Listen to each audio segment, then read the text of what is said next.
So a bank reconciliation is a statement which brings into agreement the cash balance per book and the cash balance per bank. This is prepared monthly because the bank provides the depositor with the bank statements at the end of every month, but the depositor will receive it in the following month. So the bank statement is a monthly report of the bank to the depositor showing the beginning cash balance per bank, deposits made, checks drawn, and the daily cash balance per bank during the month. So when the bank statement is received, attached thereto are the depositor's canceled checks. So sa manang canceled checks, these are checks issued by the depositor and paid by the bank during the month. Remember tong akong giingon ganiha, di ba? Pag magbayad ta, magama tag cheque. Unya busuwatan na to dito ang payee kinsay makadawat. Pag na-deliver na nato ang check sa atong payee, si payee i-present na niya sa bangko. Pag ma-present na niya sa bangko, kuhaon sa bangko ang cheque unya iyahan na siyang markahan or iyaha ba na siyang i-punch. So, man siya, stamping or punching.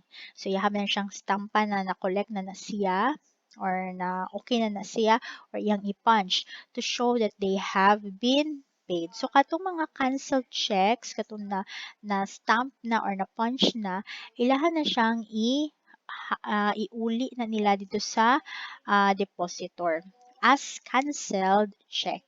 It's not a cancel nga wala siya ni dayon, di ba? Mauna siyang cancel nga idea, di ba? Pag mo cancel, dili na mo dayon. Ang pasibutan ni nga canceled, it is already paid. Okay? Already paid. Not cancel nga wa gid dayon. So already paid na siya. Already paid. Okay? And then also, any debit or credit memoranda that have affected the depositor's account. And these are the reconciling items. So meaning, these are the items that you should consider in preparing your bank reconciliation. So we have the book reconciling items and we have the bank reconciling items. When we say book reconciling items, so these are adjusted in your balance per book. Meaning, imuhang book records ang i-adjust. Okay? Balance per book. So, ang balance per book ni mo, adjustan sa credit memos, debit memos, and book errors. And then, for bank reconciling items, so you reconcile this with the bank balance. Okay? So what are the items you're going to adjust in the balance per book? You have the credit memos, the debit memos, and the book error. So as a common formula, so nga niun siya nimo pag reconcile. So mo na siya balance per book. Okay? So mo na siya. And then you add the credit memo. And then i-deduct ang debit memo. Then you have the balance, adjusted balance per book. Okay? Nga naman nga i-add mo na siya, ma'am, nga nung i-deduct mo na siya. So, what are examples of these credit memos? So, di ba, ni-mention ako ganiha nga there are items nga ni-appear sa bank statement nga wala sa imong records. So, the credit memos again are additions to your bank balance. So, na-increase na nila imong bank balance. Okay? Pero, wala na mo appear sa imong book. Since nakapa-increase man sa imong cash, sa imuhang bank balance pero wala pa man siya sa imuhang own nga lista. So that's why you're going to add them. So sa man to nga items, notes receivable collected by the bank, proceeds of bank loan, and any matured time deposits. So imuhang balance sa bangko dako na balance kay tungod aning items. Pero imuhang records wala pa siya nag-appear kay wa man kakaibaw. So that's why you need to add it in your balance per book. Next would be the debit memos. So these are items not representing checks paid by bank which are charged or debited by the bank to the account of the depositor but not yet recorded by the depositor. So may pasabot ani. So uh, gi-charge nila, gi-charge na sa bangko against your balance, meaning nadidakan na ka sa imong bank account pero wala pa man ka na aware nga naay deductions. So sa imuhang book, kinahanglan pala nimo siyang i-record as a deduction. That's why deduct debit memo. Okay? So if there are debit memos, it means that the bank deducted from your balance. So gimaynusan nila. So example would be NSF checks, or it is also called as the DAIF. So NSF is no sufficient funds. DAIF is drawn against insufficient funds. Okay, ang pasabot ani nila na kay na receive nga cheque from your clients or customers. Na kay na receive nga cheque, sila ni bayad nimo. So di ba kita nga nag-receive ta sa cheque, i-consider nato as payment. So sa may gibuhat nato. So gi-appeal nato sa collections. Okay, so na increase ato ang cash balance. Ato na siyang gi-deposit dito sa bangko.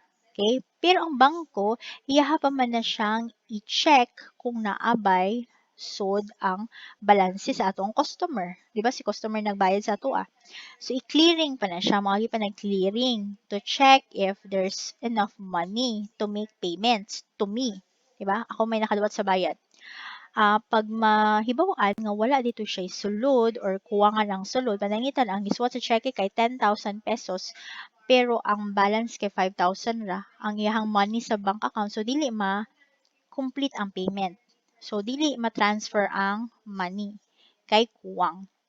So in effect, ako nga nag-record ko daan nga na ay collection, kinahanglan na akong kuhaan ang ako ang balance sa book. Nganong ako man kuhaan ang balance per book kay wala may payment nga nahitabo.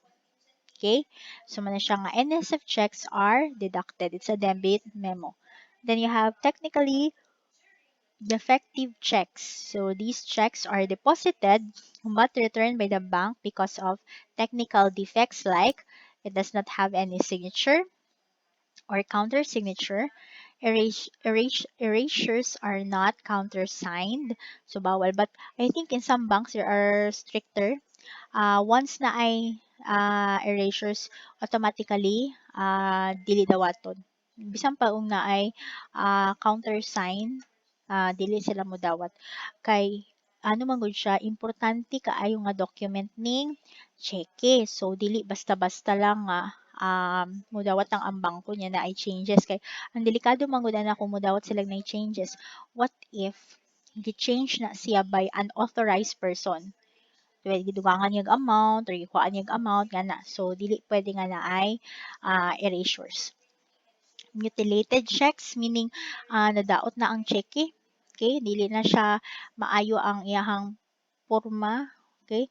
Then so dili na siya nimo pwedeng i-consider. So some banks they are very very particular with that. Di sila mo dawat og maot na og porma. Or pinilo ni uban bangko dili mo dawat og pinilo nga mga cheque. Then you have conflict between amount in words and amount in figures.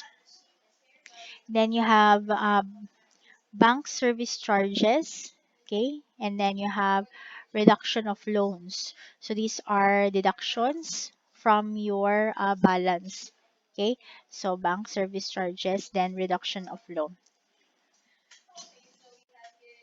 Then you have bank reconciling items. So what are bank reconciling items? So these are items that are added or deducted from your book balance, okay? From your book balance, but they are not yet adjusted from the bank. Okay, balance per bank. So what are examples? You have deposit in transit, you have the outstanding checks, and we have the bank errors. Okay. So what are examples? You have first is deposit in transit. So these are collection already recorded by the depositor as cash receipts but not yet reflected. So appeal na siya sa collections nimo per book pero wala pa na siya mo-appear dito sa bank statement.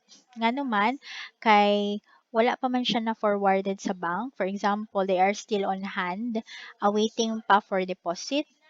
Or pwede sad nga, nana siya sa bangko pero wala pa na-update ang records sa bank. So, pwede sad na siya. Then, undeposited collections or those still in the hands of the depositor. So, appeal po na siya. Undeposited collections or those still in the hands mo. Ni example na itong in transit pag yun. So, wala pag yun siya na-receive. Okay? Then you have outstanding checks. So these are already recorded by the depositor as cash disbursements but are not yet reflected on the bank statement. So this means that naka-release na kog check, nakagama na kag check pero wala pa siya naabot dito sa bangko. Wala pa na siya na-present dito sa bank. So, na-release na nimo sa imong payee, sa imong bayaranan, or bayranan or sa tawag ana niya sa imong giutangan pero katong imong giutangan or katong payee wala pa siya niadto sa bangko. Okay? So technically wala pa gyud makuan ang imuhang balance. Okay? Then you have certified checks. So this is not part of the outstanding checks anymore. Pero appeal ni siya aning outstanding checks kay padung ni sa bangko. Pero kani nga mga checks is already stamped as accepted or certified. Meaning, na-deduct na siya sa imuhang bank balance. And these certified checks are deducted from the outstanding checks. They are no longer outstanding. Kaya nga outstanding man siya ma'am kay wala pa man siya na-process sa bangko. So kung wala pa siya na-process sa bangko, wala pa siya na-deduct from your account. Okay? And then, kaning mga errors, kaning book errors, kaning bank errors, kani siya, wala siya uniform nga treatment nga i-add na siya or i-deduct. Nga naman, depende man sa transaction. So, kung ang transaction would require you to add it, i-add mo siya. If it requires you deduct it, so i-deduct. Okay? If you like this video, don't forget to click like, subscribe, and hit the notification bell to be updated with the latest video lessons. Thank you for watching.